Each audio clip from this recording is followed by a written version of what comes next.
Hello student. Today we read supplementary reader The Selfish Giant.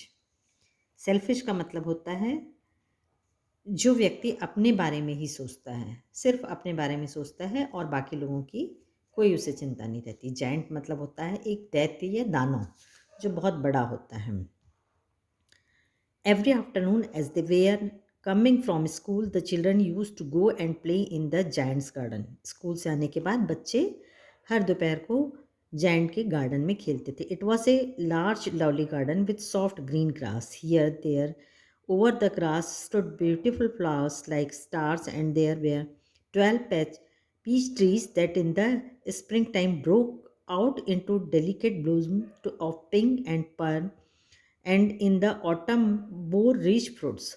तो वहाँ पर बहुत सुंदर सुंदर फूलों के पेड़ थे और पीच ट्री, आड़ू जिसको कहते हैं हम, उसका भी पेड़ था जो स्प्रिंग सीजन आने में उसमें बहुत सारे फल लग जाते थे और वो पिंक और पर्ल कलर के रहते थे. The bird sat on the trees and sang so sweetly that the children used to stop their games in order to listen to them. How happy we are here, they cried to each other. तो जब बच्चे खेलते थे और तो पेड़ में जो बर्ड्स होते थे वो बड़ा मीठी आवाज़ में बोलते थे, तो खेलना बंद करके बच्चे बोलते थे हम कितने लकी हैं कि हम इतनी सुंदर जगह में. One day the giant came back. He had been to visit his friend the Cornish ogre and had stayed with him for 7 years. When he arrived, he saw the children playing in the garden. What are you doing here? He cried in a very gruff voice, and the children ran away. तो जब एक दिन giant वापस आया, वो कहाँ गया था? अपने दोस्त के घर. कॉर्निश और का मतलब होता है a giant of Cornwall, UK का.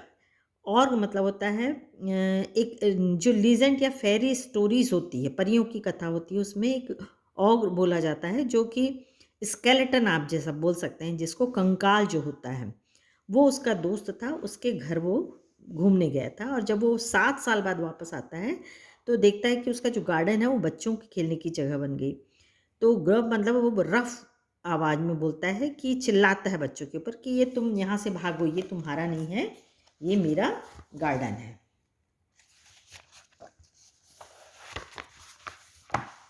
My own garden is my own garden. ये मेरा गार्डन है मतलब मेरा ही गार्डन है, यहाँ कोई और दूसरा नहीं आ सकता है.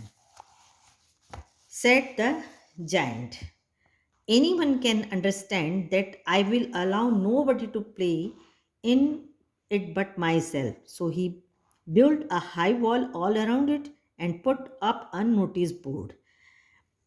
Taxpayers will be prosecuted. मतलब यहाँ पर किसी का भी आना मना है, ऐसा नोटिस बोर्ड टांग देता है और चारों तरफ से एक दीवार बना देता है जिससे कि वहाँ कोई ना आ पाए. He was a very selfish giant. The poor children had now nowhere to play. They tried to play on the road, but the road was very dusty and full of hard stones, and they did not like it. They used to wander round the high walls when their lesson were over and talk about the beautiful garden inside, how happy we were there. They said to each other. आपस में बात करते थे कि हम वहाँ पर garden में कितने अच्छे से खेलते थे, क्योंकि अब उनके पास कोई खेलने की जगह नहीं बची थी. जो रोड थी वो पूरी धूल और बड़े बड़े पत्थरों से भरी हुई थी जिसमें खेला नहीं जा सकता था. Then the spring came and all over the country there were little blossoms and little birds. अब स्प्रिंग सीजन आ गया था, चारों तरफ फूल खिल चुके थे, पक्षी, छोटे छोटे पक्षी आ चुके थे. Only in the garden of the selfish giant in it was still winter. The birds did not care to sing in it as there were no children. सिर्फ जायंट का जो गार्डन था वो क्या था, अभी भी वहाँ विंटर था और वहाँ अभी भी कोई बच्चे खेल नहीं रहे थे और वहाँ अभी विंटर ही चल रहा था. And the trees forgot to blossom. जो पेड़ थे उसमें फूल खिलना बंद हो गए थे. Once a beautiful flower put its head out from the grass. और एक फूल गिरा घास में. But when it was the notice board it was so sorry for the children. तो वो जैसे ही नोटिस बोर्ड पड़ता है फूल तो वो बड़ा उदास हो जाता है. It slip back into the ground again. और फिर से जाके फूल सो जाता है. And went off to sleep. The only people who were pleased were the snow and the frost. खाली वहाँ पर क्या दिखाई देता है? स्नो और फ्रॉस्ट. ओस और बर्फ रहती है। Spring has forgotten this garden. उस गार्डन में बिल्कुल भूल कर भी स्प्रिंग सीजन या वसंत ऋतु नहीं आती। They cried, so we will leave here all the year around. The snow covered up the grass with her great white cloak, and the frost painted all the trees silver. तो वहाँ पर पूरी जगह बर्फ थी और फ्रॉस्ट जो ओस होती है वो उससे पूरे पेड़ जो हो गए थे वो चमकीले चांदी की जैसे दिखाई देने लगे थे। Then they invited the north wind to stay with them. और सिर्फ वहाँ पर नॉर्थ विंड जो उत्तर की हवा आती है वही थी। He was wrapped it first and he rode all day about the garden. और गार्डन में खाली वही सन्नाटे वाली हवा चलती थी, ठंडी हवा। And blew the chimney pots down. This is a delightful spot, he said. He must ask Hell on a visit. So the hell came. तो hell मतलब होता है वो भी ओस होती है, वो भी आ जाती है। Every day for 3 hours he rattled on the roof of the castle till the broke most of the slates. Castle मतलब होता है खिड़की। और पूरे 3 घंटे पूरे समय तक के वहाँ पर रैटल मतलब आवाज़ आती रहती है रूफ में, छत में।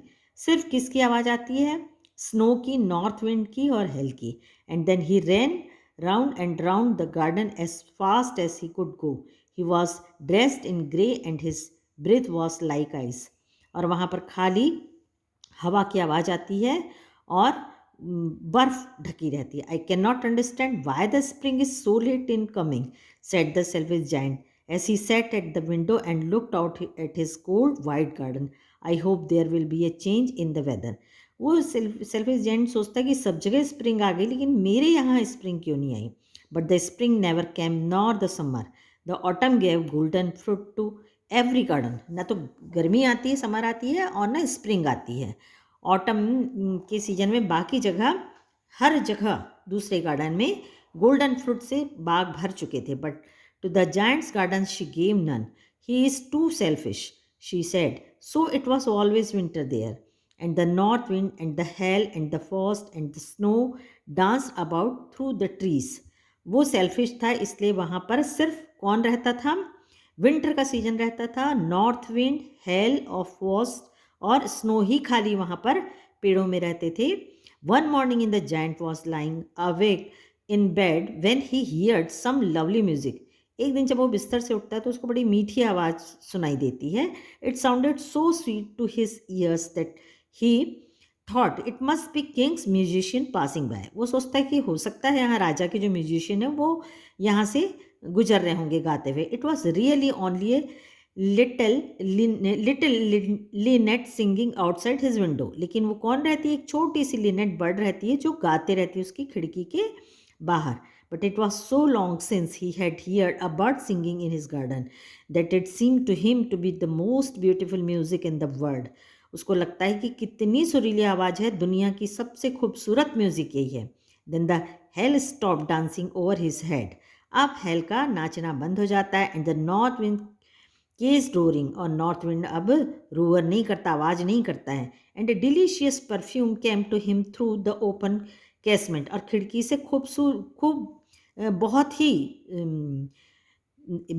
एरोमिक खुशबू आने लगती है। I believe the spring has come at last. और सोचता है जायंट कि अब आखिरी में स्प्रिंग को आना ही पड़ा, set the giant and he jumped out of bed and looked out. बिस्तर से जाता है और देखता है।